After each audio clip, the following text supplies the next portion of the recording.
ہے کہ آج ادھر ختم القرآن کی ایک محفل پاک سجائی جا رہی ہے جس میں ہم سب شرکت فرما ہے۔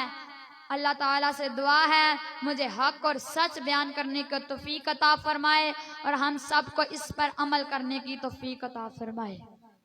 جس طرح میں نے آپ کے سامنے آیت مبارکہ پڑھی وَرَتِّلِ الْقُرْآنَ تَرْتِیلًا، قرآن پاک کو خوب ٹہر ٹہر کے پڑھو، یعنی کہ انسان قرآن مجید کے ایک حرف کی تلاوت کرتا ہے تو اس کو 10 نیکیاں ملتی ہیں اور اس کے 10 گناہ معاف ہو جاتے ہیں۔ الف لام میم لیس بالحرف ولام حرف، الف حرف ولام حرف ومیم حرف۔ میں یہ نہیں کہتا کہ الف لام میم ایک حرف ہے، یعنی کہ الف علیحدہ حرف ہے، لام علیحدہ حرف ہے، میم علیحدہ حرف ہے، اور جو ان تین حروف کی تلاوت کرتا ہے اللہ تعالیٰ اس کو 30 نیکیاں عطا فرماتا ہے اور اس کے 30 گناہ پر قلم پھیر دیتا ہے۔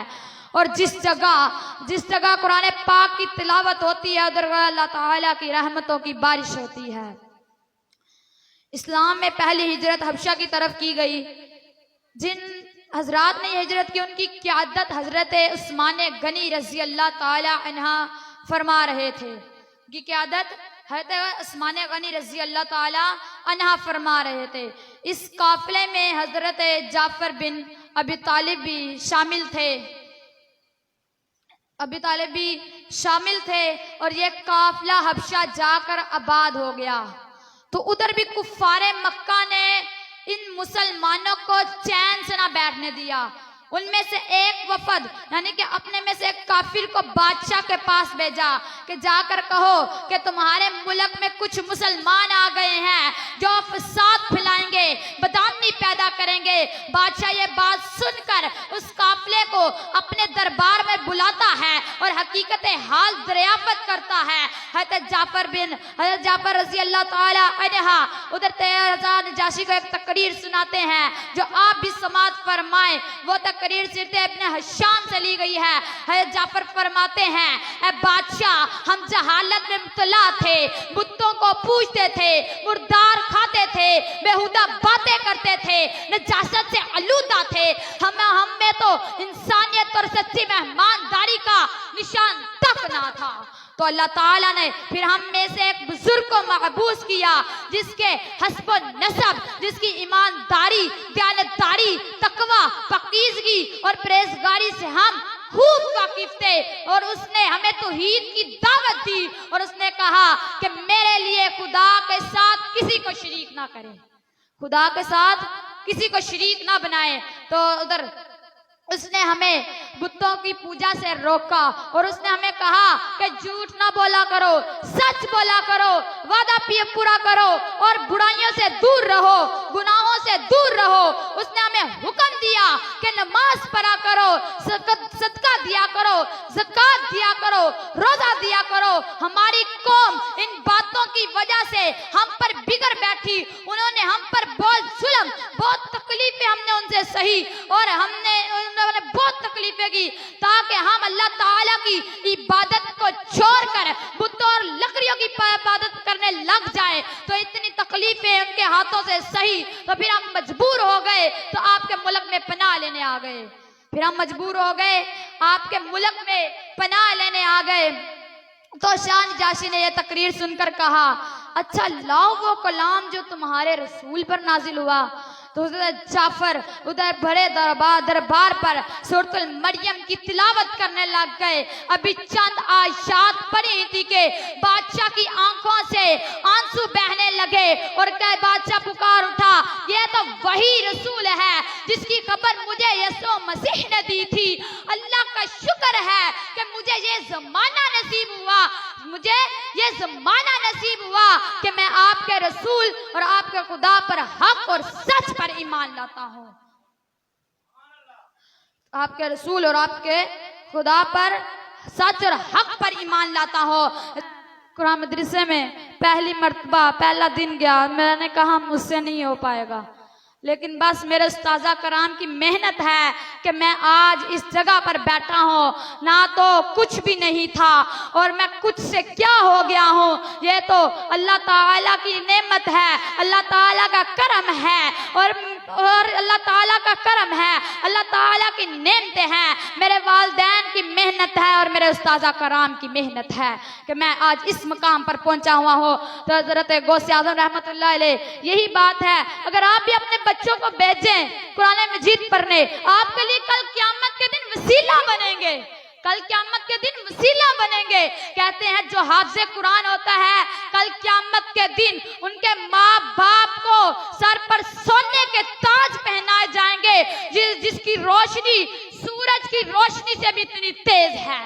کل کیا والد جتنا مرضی گناہگار ہو, والدہ جتنی مرضی گناہگار ہو, لیکن ان کا بیٹا حافظ قرآن ہو, کل قیامت کے دن اپنے بیٹے کے ذریعے وہ جنت میں چلے جاتے ہیں. یہی آپ بھی اپنے بچوں کو حفظ کرائیں تاکہ جس طرح میرے والدین اور میرے استاذہ کرام کی محنت کے ساتھ میں بھی آج حافظ قرآن بن چکا ہوں, آپ بھی اپنے بچوں کو حافظ قرآن بنائیں. کسی ایک دن تو بن ہی جائیں گے نا. انسان کو پہلے دن بھیجو پہلے دن نہیں بنتا.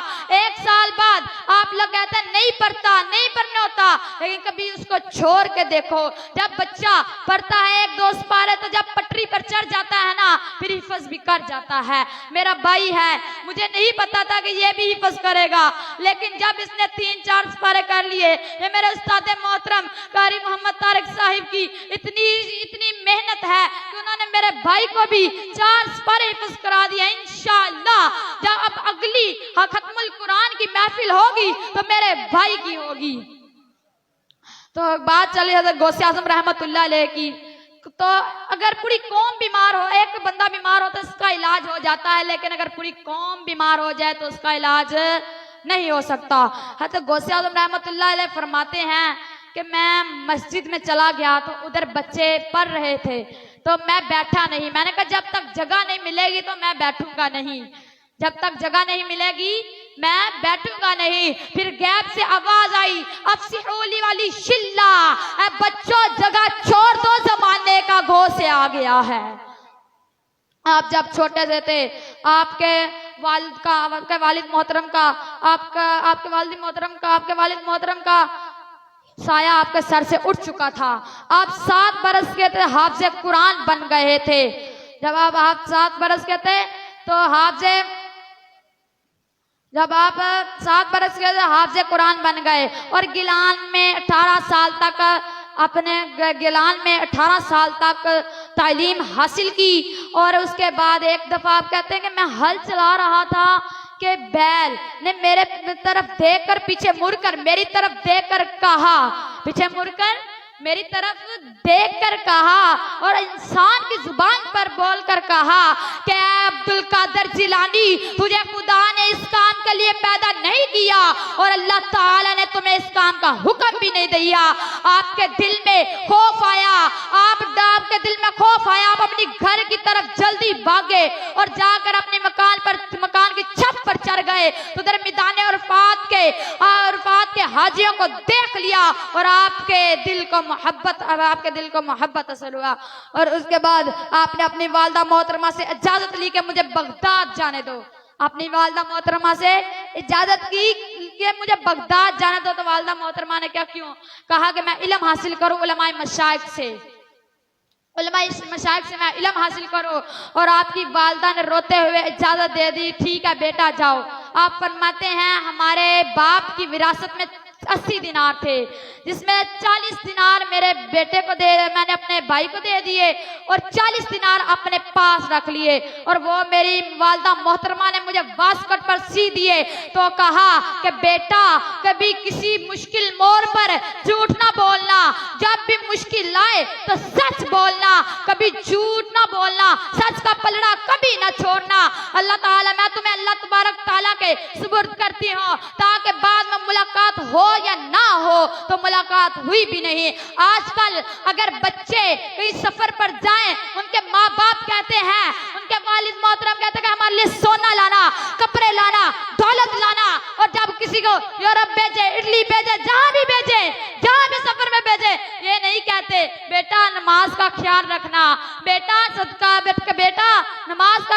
رکھنا بیٹا, ہر موڑ پر بیٹا سچ بولنا. کبھی یہ وصیت نہیں کی جب بکی کہ یا اللہ, کہا کہ بیٹا کہ تم نہ میرے لیے دولت لانا, کپڑے لانا, لیکن غوث اعظم رحمت اللہ علیہ کے ماں نے وصیت کی کہ کسی موڑ پر جھوٹ نہ بولنا, ہر موڑ پر سچ بولنا. تو پھر آپ بغداد کے لیے روانہ ہو گئے قافلے کے ساتھ. تب قافلوں کے ساتھ جاتے تھے. بغداد کے لیے روانہ ہو گئے تو 60 چوروں نے آپ کے قافلے پر حملہ کر دیا. 60 چوروں نے آپ کے قافلے پر حملہ کر دیا تو آپ کے قافلے کو لوٹ لیا. ایک چور آپ کے پاس آیا اور آ کر کہا کہ آپ کے پاس کچھ ہے؟ تو آپ نے کہا ہاں میرے پاس 40 دینار ہے. تو آپ اس کو اپنے ڈاکوؤں کے سردار کے پاس لے گئے اور جا کر جہاں مال تقسیم ہو رہا تھا تو ڈاکوؤں کے سردار نے کہا کہ تمہارے پاس کچھ ہے؟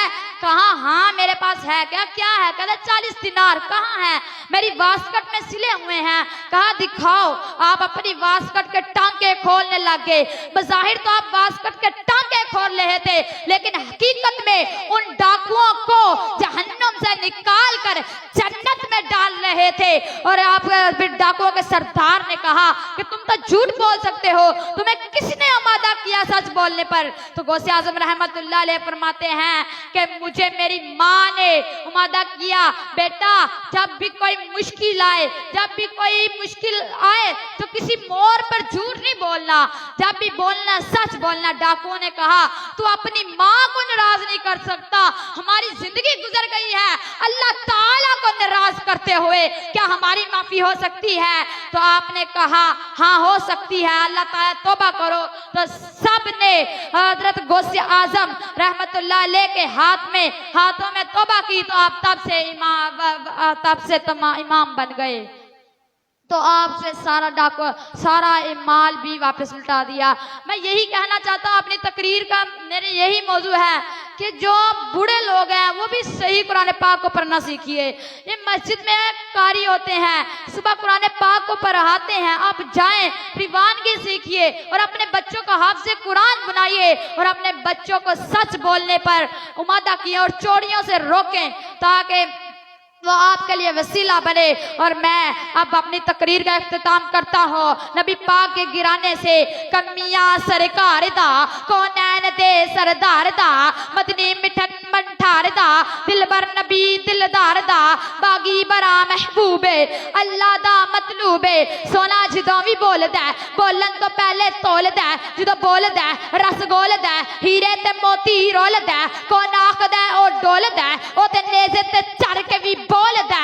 حسین سے اگر وفا کرو گے قبر کی مٹی حیا کرے گی. ارے کون حسین, کون حسین؟ حسین جنت دا بادشاہ ہے, حسین آلے رسول دا ہے, دل دی تحتی دے تحت اتے حسین دا ایک اصول لکھ لے. حسین ساجد, حسین ماجد, حسین زاہد, حسین عابد, حسین تیرا, حسین میرا, حسین ان کا, حسین ان کا, حسین سب کا, حسین رب کا, وہ خشکیوں کا, قلندروں کا, وہ صوفیوں کا, سمندروں کا. حسین اگر نہ شہید ہوتا تو آج گر گر یزید ہوتا. نبی کی سنت عیا نہ ہوتی, خدا کے گھر میں عزا نہ ہوتی. حشر میں سر اٹھا کر چلنا, زہرا میری دعا کرے گی. ارے کون زہرا, کون زہرا, شبیر و شبر دی امی زہرا, نبی دے گھر وچ جمی زہرا. مقام تیرے نو کون سمجھے, دنیا والے نے تیرے کمی زہرا. رب نے سجدہ کرن دی خاطر رات مانگ دی لمبی زہرا, عمر دی عرضی قبول کرنا